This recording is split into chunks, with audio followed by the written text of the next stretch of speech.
The vast emptiness of space stretched endlessly, cold and silent.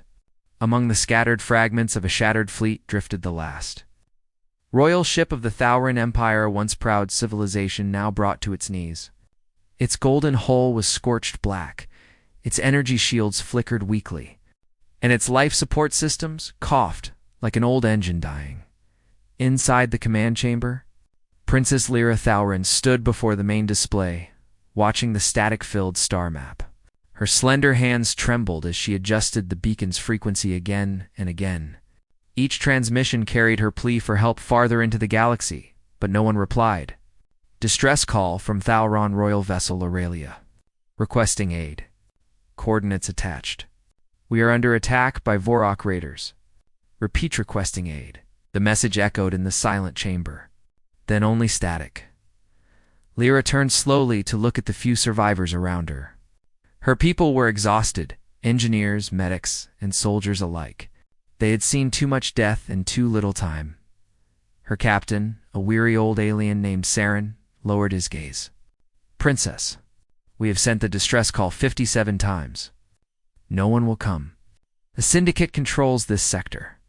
Helping us means suicide. Lyra's silver eyes flickered with pain. Someone must hear us. Someone will answer.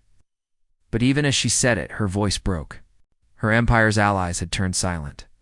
The Council worlds ignored their signal. Unwilling to anger the Vorak Syndicate, the brutal raiders who hunted any ship that dared travel through their region. The Thauran were alone.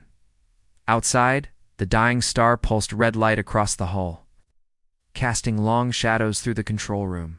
Each flare reminded them how little time they had left before radiation destroyed everything. Then suddenly the beacon's console flickered. A new frequency blinked through the noise. Saren gasped. Something is responding.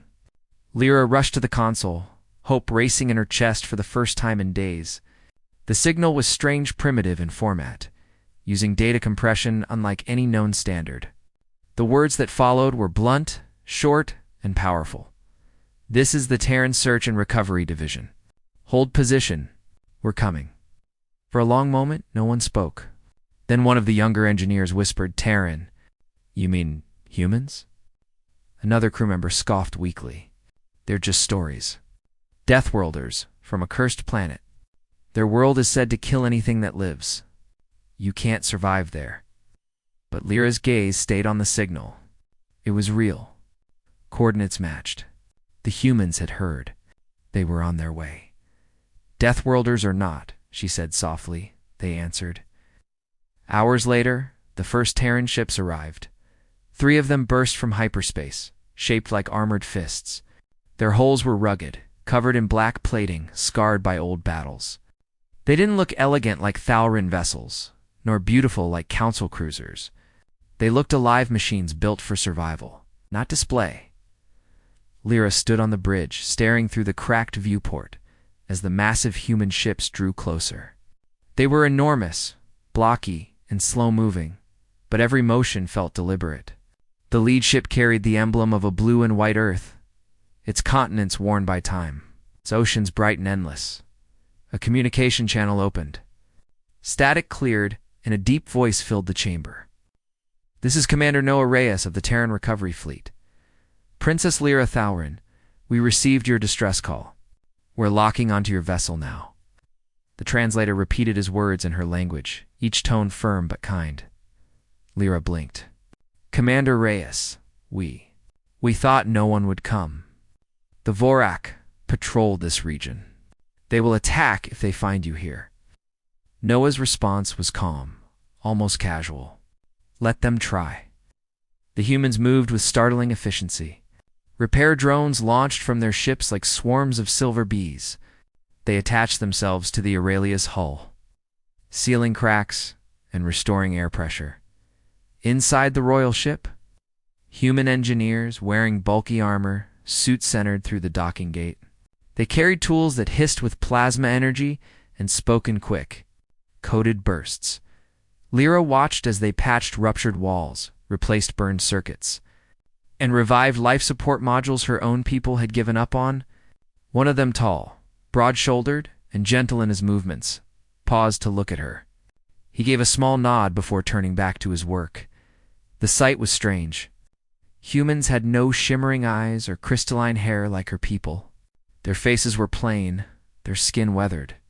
But there was something in their movements, something steady and certain. As hours passed, the Aurelia began to breathe again. Oxygen pumps hummed softly. Lights returned, flickering but alive.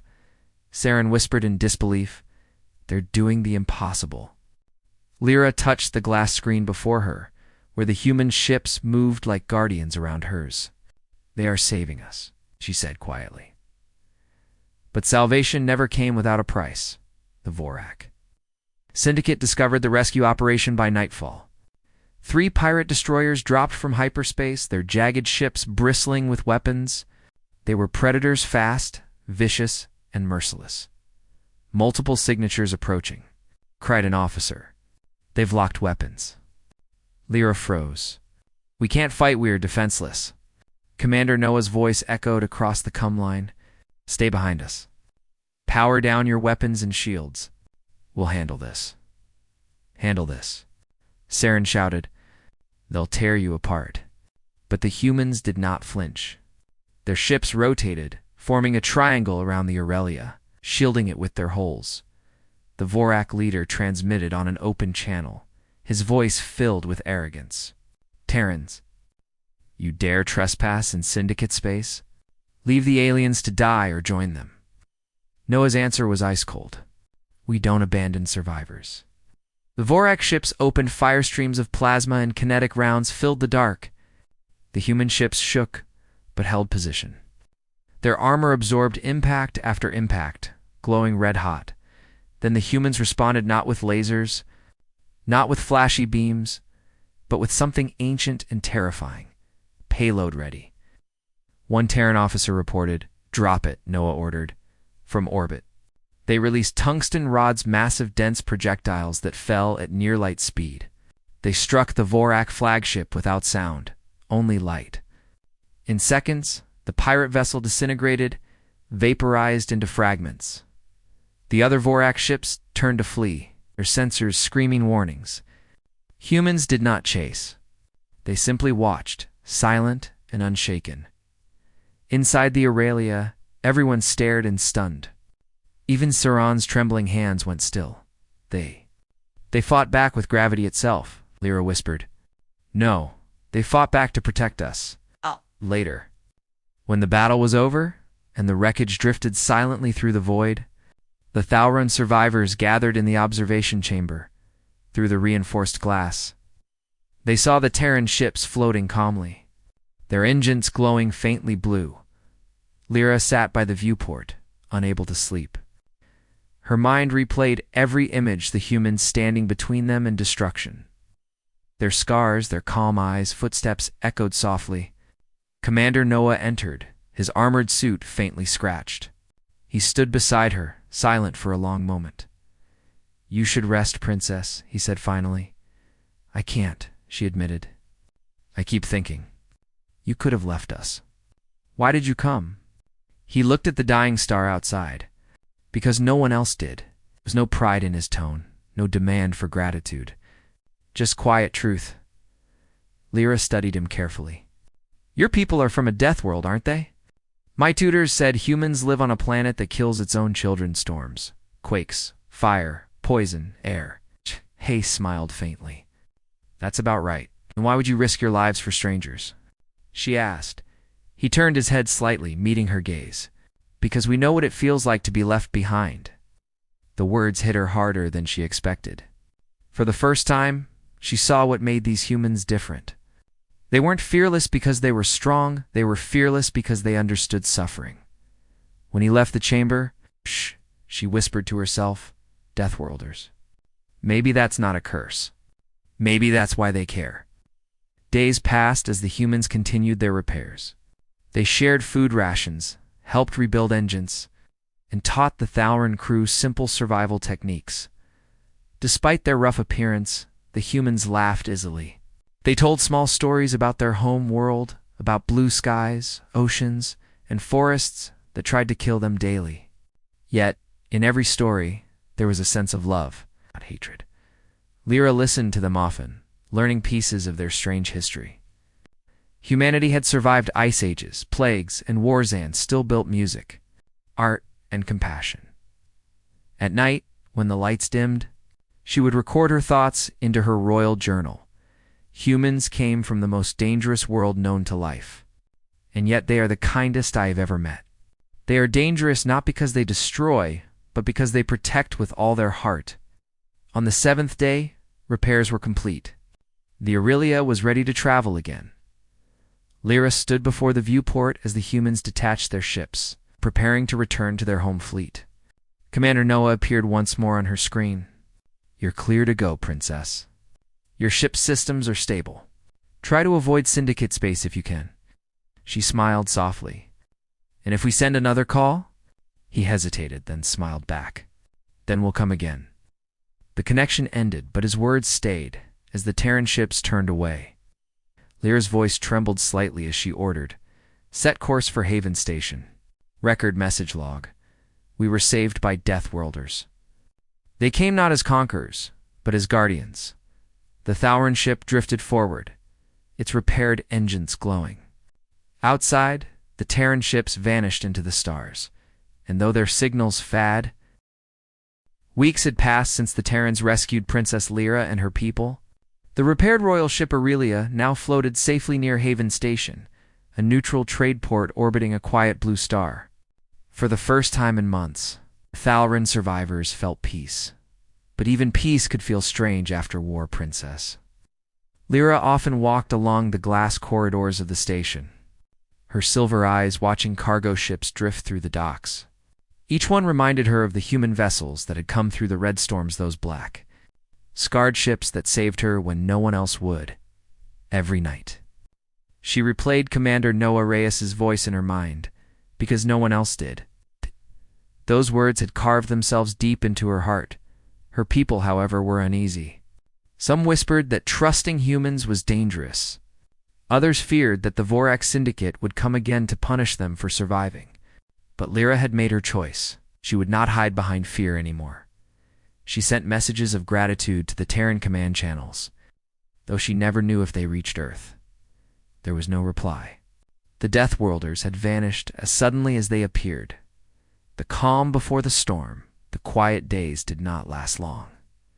One cold morning, Haven Station's alarms screamed across every deck.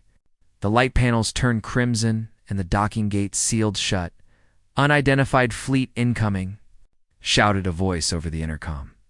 "Multiple Vorak warships, heavy class." Lyra froze. Her hand trembled as she gripped the railing, staring through the observation window.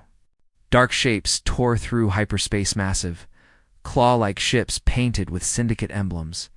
"By the stars," murmured Captain Saren, "they found us." The Vorak had come for revenge. The Syndicate leader, Lord Varric, had declared that no one could defy his rule and live. And now his fleet surrounded Haven Station like vultures circling prey. Lyra rushed to the command center, aimed, her royal robes trailing behind her. "Contact the Council," she ordered. "Tell them the Syndicate is attacking a neutral station." But the operator shook his head. "The Council isn't responding. The Vorak have jammed all transmissions." Fear gripped the hearts of everyone in the control room. Haven's defenders were only a handful of small patrol ships. Against 10 Vorak war cruisers, they stood no chance. The Syndicate fleet opened a broadcast. Lord Varric's voice filled every speaker, deep and cruel. "Princess Lyra Thalren, you should have died when your empire fell. You called for saviors, but they will not come this time. Surrender, and I might let your people live as slaves." Lyra's blood ran cold, but she lifted her chin and spoke with quiet strength. "You may destroy us, but you will never break us." Her words earned only laughter from the Vorak commander.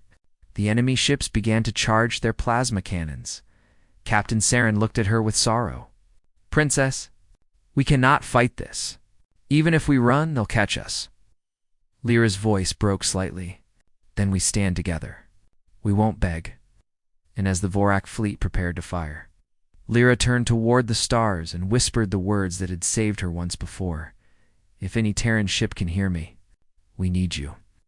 The signal vanished into the black. No one expected an answer. The signal returns minutes past. The Vorak cannons glowed red with power. Haven Station braced for death. Then, without warning, the starfield behind the Vorak fleet rippled like water. Hyperspace corridors burst open, lighting the void with blue fire.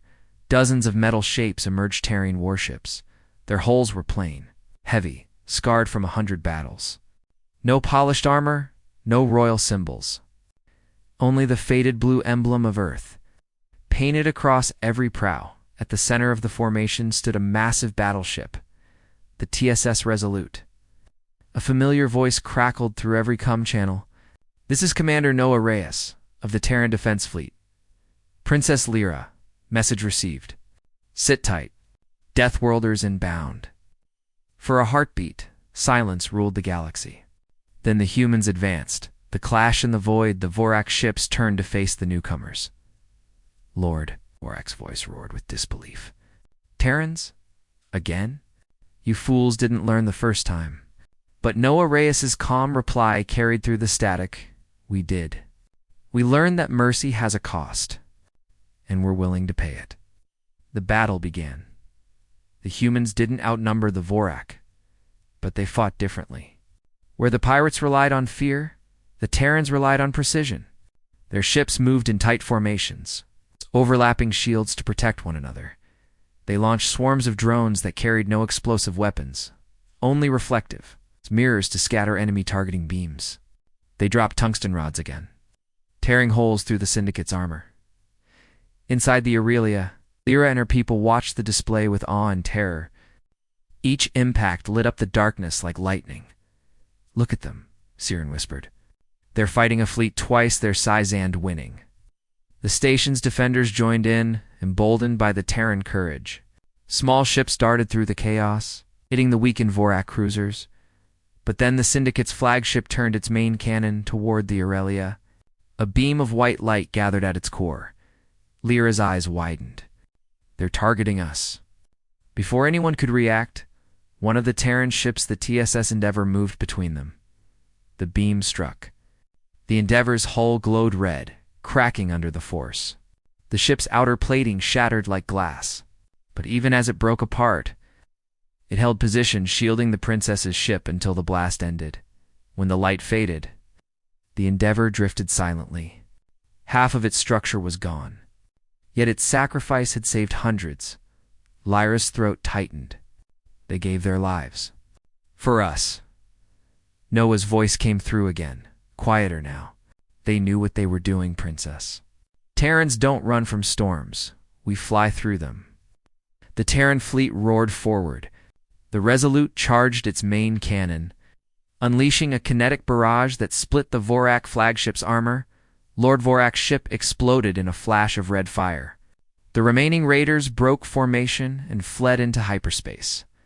When the last enemy vanished, the Terran ships held their positions, silent, scarred. Victorious, the aftermath of battlefield was filled with drifting debris and broken ships. Rescue teams spread out immediately. Humans moved from wreck to wreck, pulling both allies and enemies from the flames. They even saved Vorak prisoners, giving them medical treatment. When Lyra asked why, a Terran medic simply said, "Because pain is pain, no matter who feels it." That answer stayed with her. She found Commander Noah hours later on the medical deck of the Resolute. His armor was scratched, his left arm bandaged, but his eyes were steady as ever. Lyra approached him quietly. "You came back." He smiled faintly. "You called." Her voice trembled. "You lost ships. People died for us." He nodded slowly. Every one of them knew the risk. On Earth, we're taught that life only matters when we use it to protect others. She looked down, tears welling in her eyes. "Your people are from a death world, yet you bring life wherever you go. My people were wrong about you." Noah chuckled softly. "We get that a lot." For a long time, neither spoke. The silence between them wasn't empty. It was filled with respect. A new alliance, days later. The surviving Terran and Thalran ships gathered in orbit above Haven Station. The stars glimmered like distant candles, their light falling on the wreckage of war. A ceremony was held in memory of the fallen Terrans. Humans and aliens stood side by side, watching as the damaged Endeavor was sent drifting toward a nearby sun. It burned bright, turning into a trail of golden fire. Lyra stepped forward and spoke to the crowd. Her voice carried across every ship's speakers. We once believed the Deathworlders were monsters, beings of chaos and danger. But today, we have seen the truth. Humanity does not destroy. Humanity defends. They are not monsters. They are hope made flesh. A word spread far beyond the ceremony. Distant colonies and neutral worlds replayed her speech again and again. For the first time, the galaxy began to question everything it thought it knew about Earth. Later that evening, she met Noah one last time before his fleet departed. He stood on the dock, watching engineers patch the Resolute's hull. Lyra walked beside him quietly. "Where will you go now?" she asked. He shrugged. "Wherever someone needs help, I suppose?" She smiled faintly. "Then the galaxy will never run out of work for you." He turned to her, his expression thoughtful. "You could come with us. Learn what it means to live on a death world." Lyra laughed softly. "I think I already know. You live with danger every day, but you never let it control you."